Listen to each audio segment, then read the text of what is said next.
जय माता दी दोस्तों, स्वागत है आप सभी का एक बार फिर से। माँ भगवती की कृपा आप और आपके परिवार पर सदा सर्वदा बनी रहे। दोस्तों, अगर आप अपनी लाइफ में नया कुछ सीखना चाहते हैं तो चैनल को सब्सक्राइब जरूर करिएगा। दोस्तों, रुद्राभिषेक का संबंध प्रत्यक्ष रूप से भगवान शिव से है। उन्हें रुद्रावतार भी माना जाता है। रुद्राभिषेक अर्थात रुद्र का अभिषेक यानी कि शिव जी का अभिषेक करना। हिंदू धर्म शास्त्र के अनुसार मनुष्य द्वारा किए गए पाप ही उसके दुखों का कारण बनते हैं। ऐसा माना जाता है कि व्यक्ति की कुंडली में मौजूद पापों से छुटकारा पाने के लिए यदि रुद्राभिषेक किया जाए तो उससे विशेष लाभ की प्राप्ति होती है। इसके साथ ही इस पूजन के माध्यम से व्यक्ति अपने निजी जीवन से जुड़े दुखों से छुटकारा भी पा सकता है। भोलेनाथ बहुत दयालु हैं। वे अपने भक्तों की श्रद्धा को देखते हुए उन्हें अपनी कृपा आशीर्वाद से सिंचित करके उनके संपूर्ण दुखों को हर लेते हैं। रुद्राभिषेक भगवान शिव की एक ऐसी विशिष्ट पूजा होती है जिससे हर प्रकार के संकटों का नाश हो जाता है। दोस्तों, रुद्राभिषेक क्या है, इसके नियम क्या है, घर पर ही बिना पुरोहित के सरल विधि से रुद्राभिषेक आप कैसे कर सकते हैं, किस फल के लिए किस वस्तु से करें अभिषेक, सब कुछ जानते हैं आज के इस वीडियो में। लेकिन उससे पहले आपसे रिक्वेस्ट करती हूँ कि वीडियो को लाइक करिएगा, दोस्तों को शेयर कर दीजिएगा और अगर आपने अभी तक चैनल को सब्सक्राइब नहीं किया है तो चैनल को सब्सक्राइब करके बेल आइकन जरूर दबाइएगा। दोस्तों, सबसे पहले जानते हैं रुद्राभिषेक क्या है। अभिषेक शब्द का शाब्दिक अर्थ होता है स्नान कराना। रुद्राभिषेक का अर्थ है भगवान रुद्र का अभिषेक अर्थात शिवलिंग पर रुद्र के मंत्रों के द्वारा अभिषेक कराना। यह पवित्र स्नान रुद्र रूप शिव को कराया जाता है।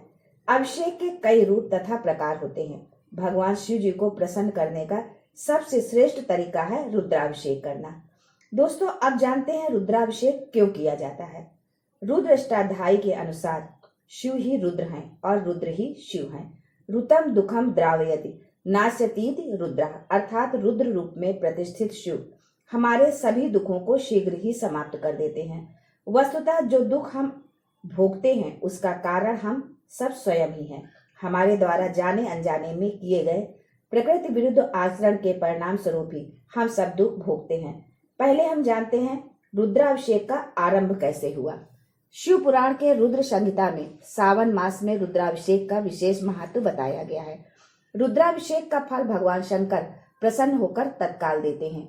शिव महापुराण की कथा कहती है कि सृष्टि का पहला रुद्राभिषेक भगवान ब्रह्मा और भगवान विष्णु ने साथ मिलकर किया था।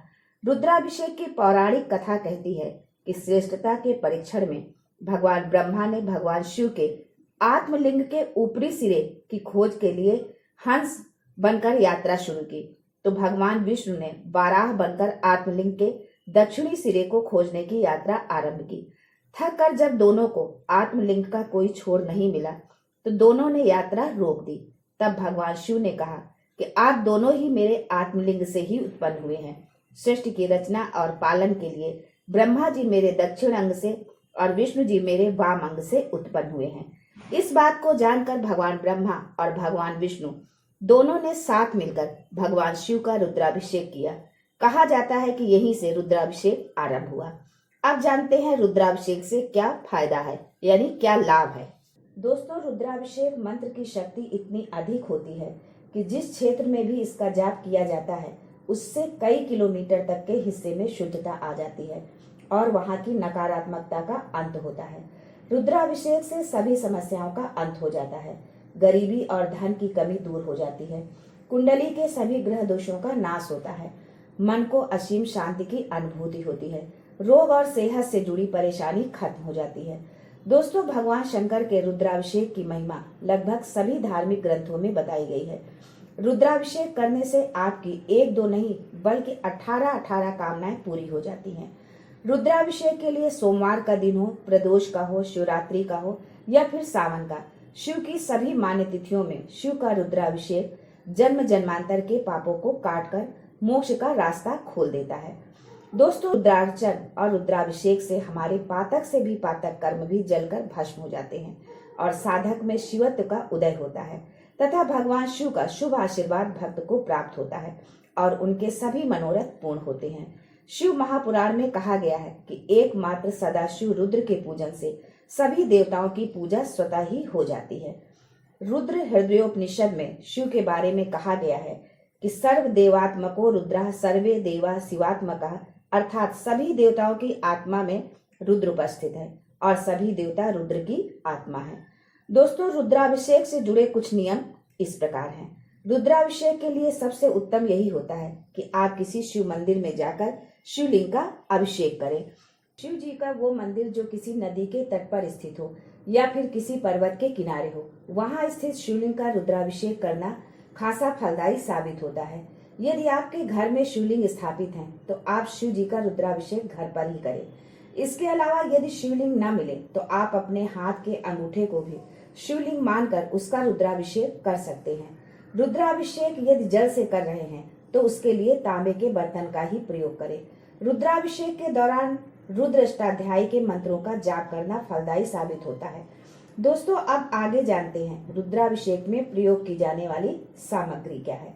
शिवलिंग, लकड़ी की चौकी, चौकी ढकने के लिए नया कपड़ा, शिवलिंग रखने के लिए तांबे, पीतल या चांदी की थाली, सफेद फूल, गुलाब, बेलपत्र, सुपारी, लौंग, इलायची, चंदन, दूर्वा, धूप, अगरबत्ती, कच्चा दूध, जनेऊ, नैवेद्य, केला, पंचामृत, हल्दी, केसर, लाल सिंदूर, देशी घी, आक का फूल, कपूर, रुई की बत्ती लंबी या गोल, गंगा जल, घंटी, रुद्राक्ष की माला, मिट्टी का कलश, तिल, जौ, गुड़, कमलगट्टा, शहद, पंचमेवा, शुद्ध जल, आसन, मौली, श्रृंगी, शहद आदि। दोस्तों, अब आगे जानते हैं कि रुद्राभिषेक की पूजा कैसे करें। दोस्तों, घर पर रुद्राभिषेक करने के लिए सबसे पहले मिट्टी का शिवलिंग बनाएं। अगर घर पर पारस शिवलिंग पहले से है तो ये और भी अच्छा है। पूजा की शुरुआत से पहले भगवान गणेश, फिर माता पार्वती, नवग्रह माता लक्ष्मी, पृथ्वी माता, ब्रह्मदेव, अग्निदेव, सूर्यदेव और गंगा माता को आमंत्रित करें, उन्हें आसन दें, तत्पश्चात उनका पूजन करें। पूजन में रोली, अक्षत, पुष्प, वस्त्र चढ़ाकर पूजा करें, प्रसाद अर्पण करें। प्रसाद अर्पण करने के बाद शिवलिंग की पूजा करें। यदि आप घर पर रुद्राभिषेक कर रहे हैं तो तांबे के पात्र में शिवलिंग को स्थापित करें, जिसका मुख उत्तर दिशा की ओर हो और अभिषेक करने वाले का मुख पूर्व दिशा की ओर हो। अभिषेक के लिए जिस कामना से आप रुद्राभिषेक कर रहे हैं उस पदार्थ का प्रयोग करें। सबसे पहले श्रृंगी पर गंगा जल डालें और अभिषेक शुरू करें। उसी में गन्ने का रस, शहद, घी, दूध, दही अर्थात पंचामृत समेत जितने भी तरल पदार्थ हैं उनसे शिवलिंग का अभिषेक करें। अभिषेक करते समय महामृत्युंजय मंत्र, शिव तांडव स्तोत्र, ओम नमः शिवाय या रुद्र मंत्र का जाप करते रहें। अभिषेक के पश्चात शिवलिंग को चौकी में स्थापित करें। सफेद चंदन से त्रिपुंड लगाएं। फिर पान का पत्ता, सुपारी, बिल्वपत्र, पुष्प आदि सभी सामग्री शिव जी को अर्पित करें, उनका पूरा श्रृंगार करें। इसके बाद भगवान शिव के भोग के लिए जो सामग्री बनाई है उसे भोलेनाथ को अर्पित करें। फिर सब परिवार भगवान भोलेनाथ की आरती उतारे। अभिषेक के जल को एकत्रित करके पूरे घर में छिड़क दे और सभी को प्रसाद रूप में पीने के लिए भी दे दे। दोस्तों, अब जानते हैं कि किस मनोकामना के लिए किससे अभिषेक करें।